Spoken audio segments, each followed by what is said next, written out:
নমস্কার প্রিয় শ্রোতা বন্ধুরা, রাধা কৃষ্ণ ভেদ পিয়ালি চ্যানেলে আমি পিয়ালি আছি। আজকে আপনারা শুনছেন শিব ও মহাপুরাণ। প্রিয় শ্রোতা বন্ধুরা, শিব ও মহাপুরাণের আজকের আলোচ্য বিষয়বস্তু আপনারা শুনবেন। আপনারা শুনতে চলেছেন ধর্ম সংহিতা, ষষ্ঠ সংহিতা, ধর্ম সংহিতা।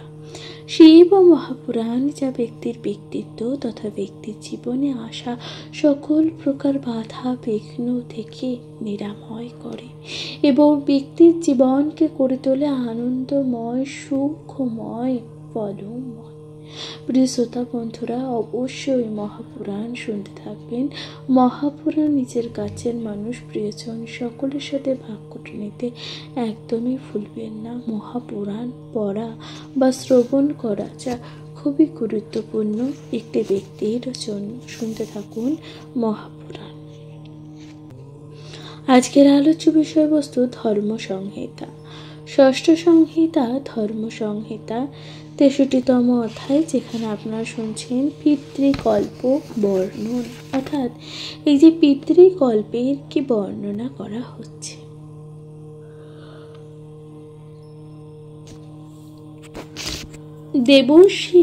দেবর্ষি সনত কুমার মার্কণ্ডেয় মুনিকে বললেন, দেবর্ষি সনত কুমার মার্কণ্ডেয় মুনিকে বললেন, হে তপস্বী শ্রেষ্ঠ, মোট 7 জন পিতৃ আছেন। হে তপস্বী শ্রেষ্ঠ, মোট কয়জন পিতৃ আছেন? 7 জন।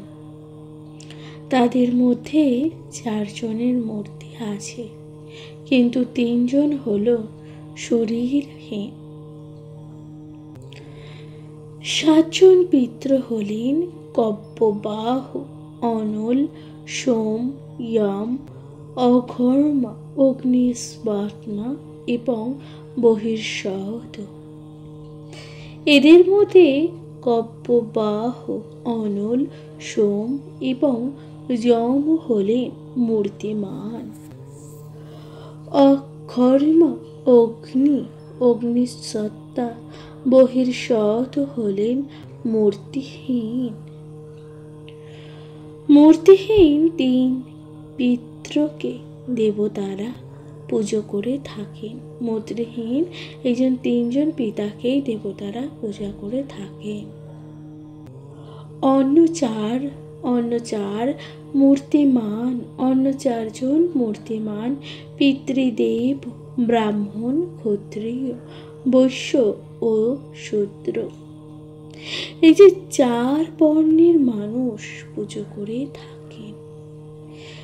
যে সকল পিতৃগণ যোগ বলে চন্দ্রমাকে পরিতৃপ্ত করেছেন, তখন তাদের অশরীরী পিতৃগণের বিশেষ রূপে শ্রাদ্ধ করা উচিত।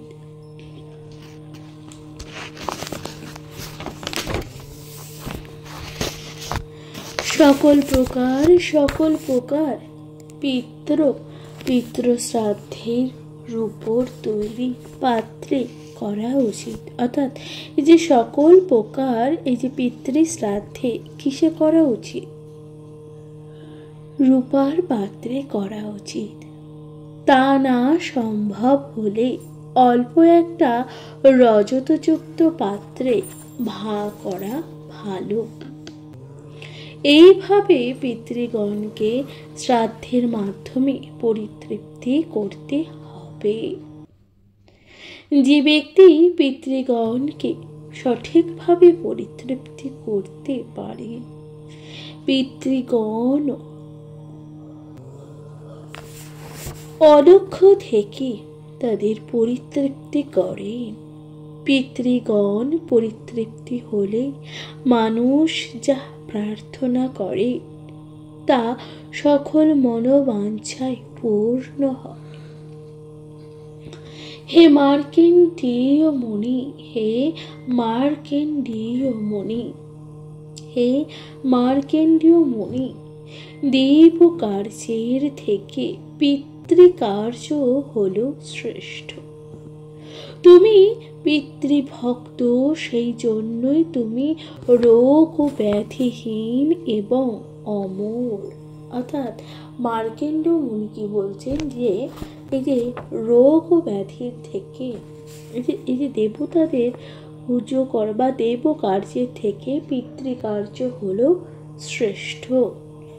এরপর কি বলছেন, আবার পিতৃভক্ত হলেই তার ফলও লাভ পাওয়া যায়। এই যে যা যোগ ও সাধনা তার লাভ করা যায় না। মার্কেন্ডেয় মুনি ভীষ্মদেবকে বললেন, আমাকে এই রকম উপদেশ দান করে সনত কুমার যোগীদের সমান গতি লাভ করলেন। অর্থাৎ এই কথা দান করে সনত কুমার কি করলেন, সনত কুমার সদ্গতি লাভ করলেন। হে ভীষ্ম, পূর্বকালে ভরদ্বাজ মুনির পুত্রগণ যোগের সমস্ত লক্ষণ লাভ করেছিলেন। অর্থাৎ হে ভীষ্ম, পূর্বকালে ভরদ্বাজ মুনির পুত্রগণ যোগের সমস্ত লক্ষণ লাভ করেছিলেন, কিন্তু কিছু খারাপ কাজের জন্য তাদের যোগ ও ধর্ম নষ্ট হয়েছিল। কৌশিক মুনির পুত্রগণ গর্গ মুনির শিষ্য হয়েছিলেন। কৌশিক মুনির পুত্রগণ তাদের পিতা মারা গেলে তারা গুরুর বাড়িতে থাকতে শুরু করলেন ও এই যে গুরুর আদেশ মতন কপিল নামে এক দুগ্ধপতি গরুকে মাঠে চড়ানোর কাজে জন্য যেতেন। একদিন এইভাবে গরু চড়াতে ক্ষুধায় যখন ক্লান্ত হয়ে পড়লেন, তখন কৌশিক ও মুনির পুত্রদের মনে দুষ্ট বুদ্ধির উদয় হলো। তখন কি হলো, এই যে কৌশিক ও মুনির পুত্রদের মনে দুষ্ট বুদ্ধির উদয় হলো। এরপর কৌশিক মুনির পুত্রদের মনে যখন দুষ্ট বুদ্ধি উদয় হলো, তারা কি করলেন, তারা গাভীটিকে বধ করবেন বলে চিন্তা করলেন। কৌশিক মুনির মোট 7 জন পুত্র ছিলেন। তারা হলেন বাঘ ও দুষ্ট, ক্রোধন, হিংস্র, পৃষূন, কপি, সশ্রীপ এবং পিতৃবর্তী। 7 জনের মধ্যে কপি এবং সশ্রীপ ভাইদের কাছে বললেন যে গোহত্যা মহাপাপ সে বলতে লাগলেন। কিন্তু কোনোভাবেই এই 2 ভাই অন্য ভাইদের গোমাতা হত্যা করার থেকে বিরত করতে পারল না। অর্থাৎ তাদের যে 2 ভাই তাদেরকে বারণ করতে লাগলেন যে গোহত্যা মহাপাপ, কিন্তু তাদের যে অন্যান্য ভাইরা ছিল তারা এই কথা শুনতে একদমই রাজি হলেন না। এই ভাইদের মধ্যে একমাত্র পিতৃবর্তী নামে কৌশিক পুত্র ছিল নিত্য শ্রদ্ধাকারী। পিতৃবর্তী অত্যন্ত রেগে গেলেন। তিনি পিতার প্রতি ভক্তিতে গদগদ। তিনি পিতার প্রতি তাহলে ভক্তিতে কি গদগদ হয়ে পিতার প্রতি তার তখন ভক্তিতে একেবারেই তিনি গদগদ। এরপর তারা সিদ্ধান্ত নিলেন গোমাতা হত্যা করবেন। কিন্তু এই যে কোনোভাবেই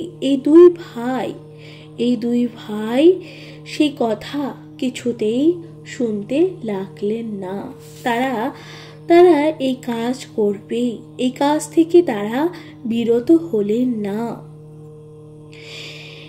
হে ভাতৃগণ, তোমরা যে গোহত্যার মতন অন্যায় কাজটি করো না। এই কথা তখন তার যে দুই ভাই ছিল তারা বলতে লাগলো যে তোমরা এই যে গোহত্যার মতন এই যে অন্যায় কাজটি করো না, এ কথা বোঝাতে লাগলো। তখন কি বলল বাকি ভাইরা? বলতে লাগলো, তোমার যদি প্রকৃত ধর্ম অনুযায়ী কাজ করতে পারো তাহলে এই গাভী তোমাদের ধর্ম প্রাপ্ত করবে, নচেৎ ধ্বংস করবে। দুর্বৃত্তির কৌশিক মুনির অন্যান্য পুত্রগণ গাভীকে হত্যা করে সেই গোমাংস দ্বারা পিতৃলোকের উদ্দেশ্যে প্রদান করে নিজেরা খেলেন। তারা খেয়ে পরিতৃপ্ত হলেন। এরপর সব ভাইয়েরা গুরুর কাছে গিয়ে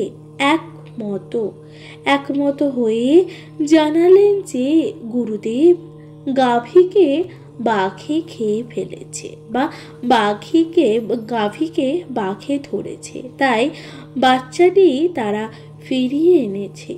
তারা যেন গুরু গ্রহণ করেন, তাকে যেন এই যে তাদের গুরুদেব এই কথাটা বিশ্বাস করেন এবং তাদের এই কথা অর্থাৎ তাদের এই যে গাভীটিকে ফিরিয়ে আনাটাকে গুরুদেব যাতে গ্রহণ করেন।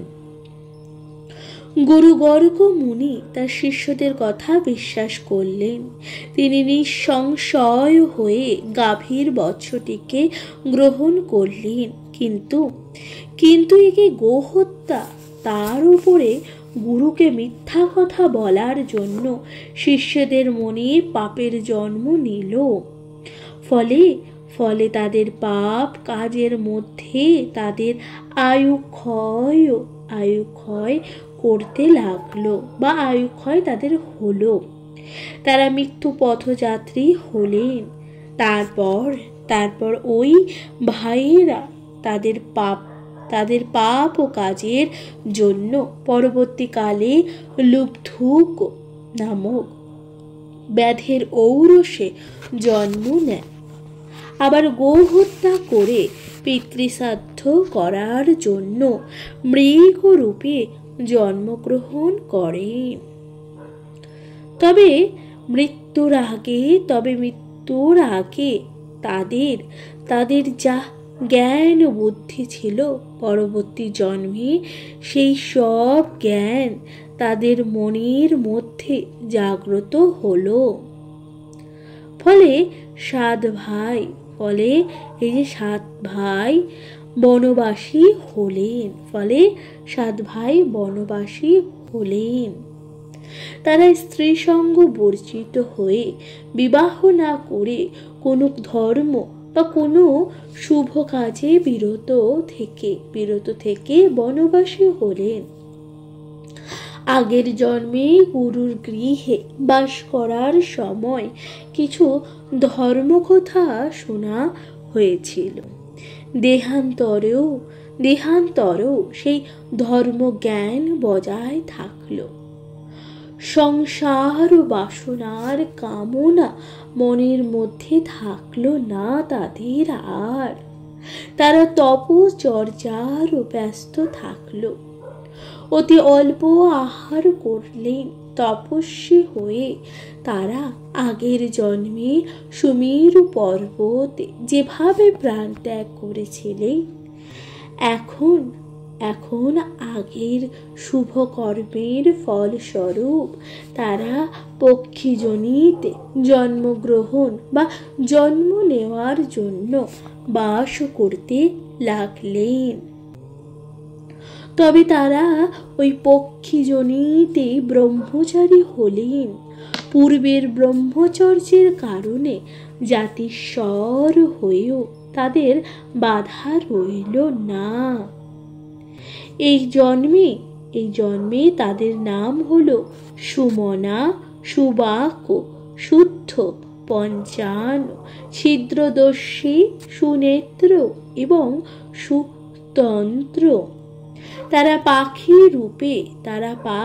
রূপে একই সঙ্গে বিচরণ করতে লাগলেন। প্রিয় শ্রোতা বন্ধুরা, তাহলে আপনারা শুনলেন এই যে মার্কেন্ডীয় ঋষি এবং এই যে কৌশিক মুনির মোট 60 জন পুত্র কি কর্ম করেছিলেন এবং তারা গুরুকে মিথ্যা কথা বলেছিলেন এবং গো হত্যা তথা গো ভক্ষণ করেছিল এবং তাদের সেই পাপের ফলে তাদের কিন্তু আয়ু ক্ষয় হয়েছিল এবং তারা পরবর্তী যে জন্মে তারা কি হয়ে জন্মলাভ করেছিল? পশু হিসাবে জন্মলাভ করেছিলেন। তাহলে আপনারা শুনলেন 63তম অধ্যায়, যেখানে বলা হলো পিতৃকল্পের বর্ণন। শিব মহাপুরাণ আপনাদের কেমন লাগছে অবশ্যই আপনাদের মূল্যবান মতামত দিয়ে জানাতে ভুলে যাবেন না। চ্যানেলে প্রথমবার শুনে থাকলে অবশ্যই পাশে থাকবেন। নিজের কাছের মানুষ, প্রিয়জন সকলের সাথে ভাগ করে নিতে ভুলে যাবেন না শিব মহাপুরাণ। তাহলে এর পরবর্তী অধ্যায়ে আপনারা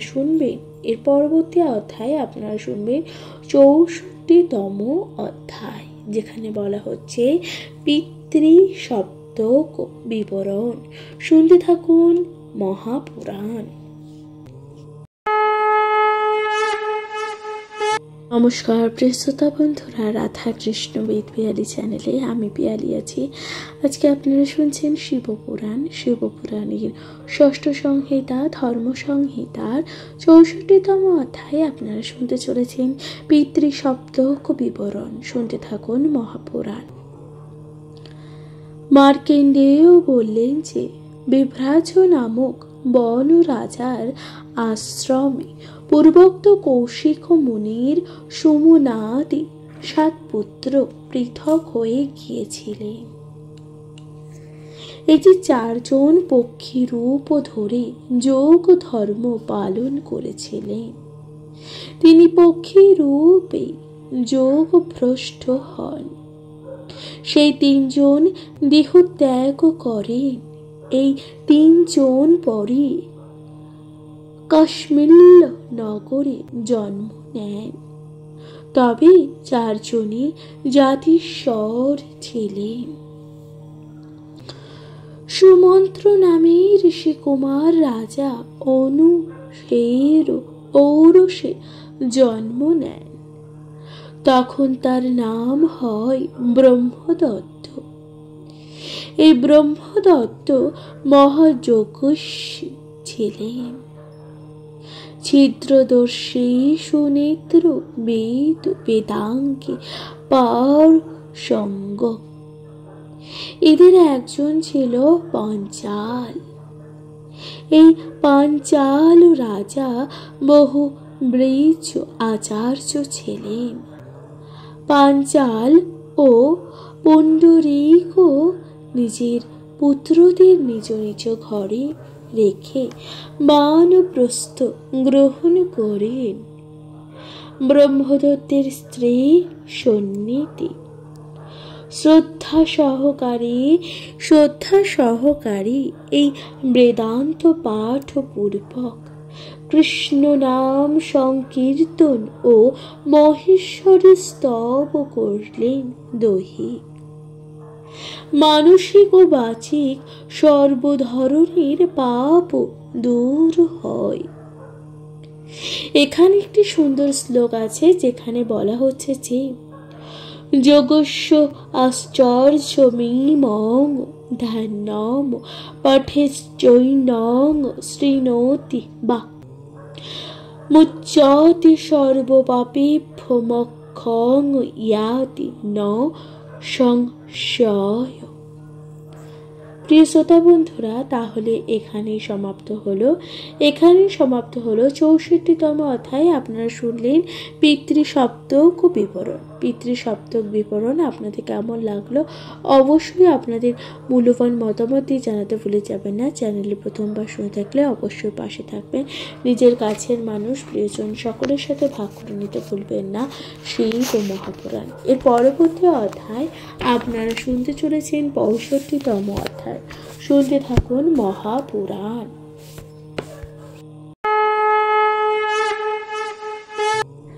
নমস্কার প্রিয়তা বন্ধুরা, রাধা কৃষ্ণ পিয়ালি চ্যানেলে আমি পিয়ালি আছি।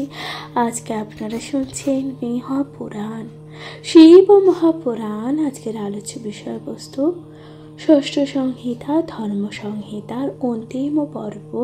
আপনারা শুনতে চলেছেন ৬৫তম অধ্যায়, যেখানে বলা হচ্ছে ব্যাসদেব বা ব্যাস পূজার শ্লোক। কি বলা হচ্ছে? আচার্য তাং মহাবিষ্ণু ব্যাসরূপং নমস্ত অন্তয় প্রসন্ননে তৈ বিপ্রন্দ্রে প্রসন্ন মে সদাশিব। হে আচার্য তুমি, অর্থাৎ এই যে শ্লোকটি বলা হলো এর অর্থ কি আছে? অর্থে বলা হচ্ছে, হে আচার্য তুমি মহাবিষ্ণু, হে মহাব্যাসরূপ, তোমাকে প্রণাম। হে বিপেন্দ্রিয়, তুমি প্রসন্ন হলে আমার প্রতি সদাশিবে প্রসন্ন হবে।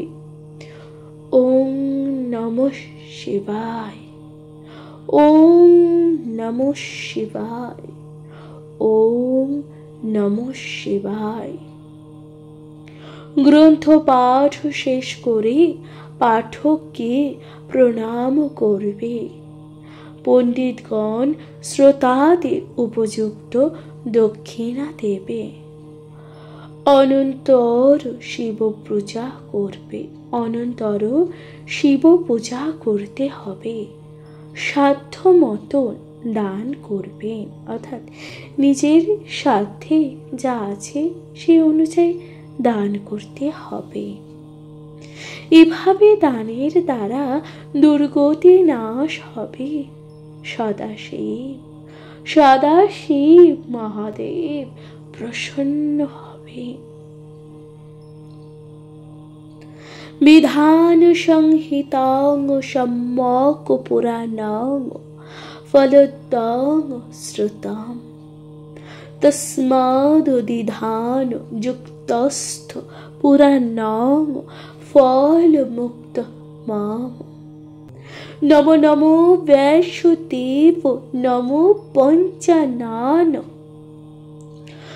তোমার চরণে আজ মধুসূদন শিব পুরাণ সংকলন হিতা সাঙ্গ করি।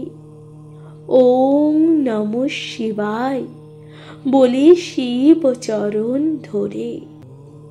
শিবের অমর গাথা যে জন পড়িবে, বিমানে চড়িয়া সে শিব লোকে যাবে। অর্থাৎ এই যে মহাদেবের অমর গাথা যে ব্যক্তি বা যেজন পড়িবে সে কি করবে? বিমানে চড়ে শিবলোকে সে যাবে। প্রিয় শ্রোতা বন্ধুরা, তাহলে আপনারা শুনলেন ধর্ম সংহিতা, অর্থাৎ ষষ্ঠ সংহিতা ধর্ম সংহিতা এখানেই সমাপ্ত হলো। যার অন্তিম শ্লোকটি ছিল ব্যাস পূজা, অর্থাৎ এই যে আমরা যে ব্যাসদেবকে কিভাবে পুজো করতে হবে সেটাও কিন্তু মহাপুরাণে বর্ণিত আছে। প্রিয় শ্রোতা বন্ধুরা, অবশ্যই মহাপুরাণ শুনবেন, নিজের কাছের মানুষ প্রিয়জনের সাথে অবশ্যই ভাগ করে নেবেন, কারণ মহাপুরাণ হিন্দু ধর্মে অন্যতম পুরাণগুলির মধ্যে শ্রেষ্ঠ পুরাণ হল মহাপুরাণ, শিব পুরাণে আপনারা মহাদেবের এই যে অলৌকিক লীলা পুজো করার বিধিবদ্ধ বিধান, কিভাবে আমাদের মহাদেব দেবাদিদেব মহাদেবের আরাধনা করতে হবে, তার দ্বাদশ লিঙ্গ, তার দ্বাদশ জ্যোতির্লিঙ্গে সম্বন্ধে যা সুন্দরভাবে বিবরণ দেওয়া আছে। এছাড়াও দেবী সতীর পীঠ সম্বন্ধে বর্ণনা দেওয়া আছে। এই সকল কথা নানান প্রকার ঋষি মুনিদের পুজো করার বিধিবদ্ধ বিধান যা মহাপুরাণে আমরা শুনতে পাই, শিব মহাপুরাণে আমরা জানতে পারি।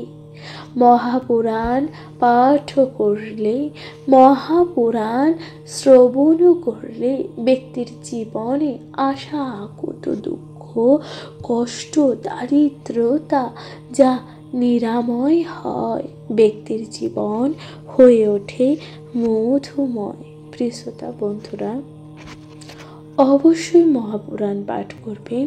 মহাপুরাণ পাঠ করা যা একান্তই আবশ্যক। মহাপুরাণ পাঠের মাধ্যমে ব্যক্তির চেতনার উন্মোচন হয়। আপনি নিজে শুনুন, নিজের কাছের মানুষ, প্রিয়জন সকলের সাথে ভাগ করে নিতে ভুলবেন না মহাপুরাণ শ্রবণ করুন। আপনাদের পাশে থাকা যা একান্তই কামনা করি। ভালো যদি লাগে তাহলে অবশ্যই পাশে থাকবেন, অবশ্যই সাবস্ক্রাইব করে দিয়ে পাশে থাকবেন। আপনাদের পাশে থাকা যা একান্তই কাম্য, অনুগ্রহ করে পাশে থাকবেন। তাহলে আজকের মতো জানাচ্ছি এখানে বিদায়। ভালো থাকবেন, সুস্থ থাকবেন, অবশ্যই মহাপুরাণ শ্রবণ করবেন। নমস্কার। কমেন্টে লিখতে ভুলবেন না। হর হর মহাদেব।